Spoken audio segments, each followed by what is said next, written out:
May hindi ba? Very baka ano yun. Ang award mo for today. Kayo ang nanalo sa raffle. Dali naman.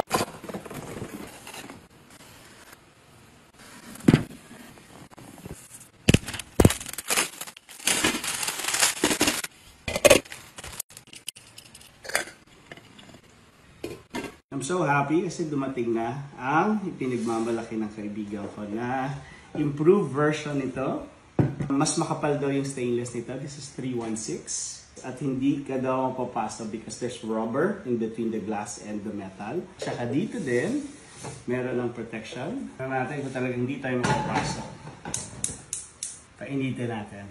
Ayan, medyo napapaso na ako syempre. I'm holding on to the glass. Tapos dito din, dito meron. Pero ito, I can lift it without a pot holder. Tingnan natin kung hanggang saan yung init na kaya niya. With me, may konting init siya that I can handle. If you can't handle it, you can use your towel. Pero dito, it's actually less hot. Pag sobrang init, I guess pag you're boiling something or you're stewing something or you're frying something, that's talaga sobrang init. Isa, no? Pero just in case, you can use it without it. If you want to have this new improved wok pan, punta na kayo sa site. Check it out. Nandyan yung full details at saka yung price.